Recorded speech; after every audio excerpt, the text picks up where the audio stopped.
সম্প্রতি পাকিস্তানি টিকটক তারকা সামিয়া হিজাবের একটি ব্যক্তিগত ভিডিও ফাঁস হয়েছে।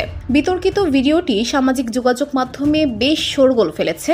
এটি গোপনীয়তা, চরিত্র হনন এবং অনলাইন ব্যক্তিত্বের দুর্বলতা নিয়ে ব্যাপক আলোচনার জন্ম দিয়েছে।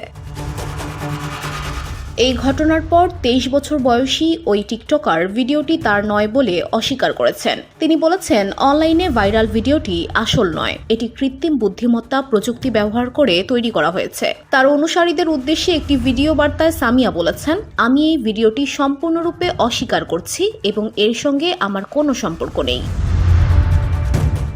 সোশ্যাল মিডিয়ায় আমার সুনাম নষ্ট করার জন্য ইচ্ছাকৃতভাবে আমার চরিত্রকে লক্ষ্যবস্তু করা হচ্ছে। ব্যক্তিগত শত্রুতা এবং প্রতিশোধ নেওয়ার কারণে আমার সাবেক প্রেমিক এ কাজ করেছে। যদিও ভিডিওটি কৃত্রিম বুদ্ধিমত্তা এআই দ্বারা তৈরি এবং জাল বলে তার দাবি করা হলেও দাবিটি সত্য কিনা তা এখনও অনিশ্চিত, কেননা ভিডিওটির সত্যতা এখনও চূড়ান্তভাবে নির্ধারণ করা হয়নি।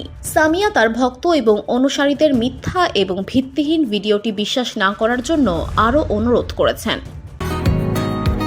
বসুন্ধরা, উত্তরা, বনশ্রী, কুড়িল ও বাড্ডা সহ রাজধানীর বিভিন্ন স্থানে অভিজাত ও অত্যাধুনিক মানের ফ্ল্যাট কেনার এক নির্ভরযোগ্য প্রতিষ্ঠান প্লেজেন্ট প্রপার্টিজ লিমিটেড।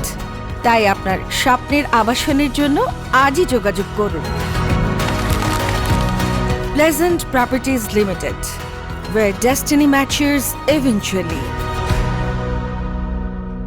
তিনি আরও বলেছেন, তিনি ফেডারেল ইনভেস্টিগেশন এজেন্সির সাইবার ক্রাইম উইং এর কাছে আনুষ্ঠানিক অভিযোগ দায়ের সহ আইনি পদক্ষেপ নেবেন।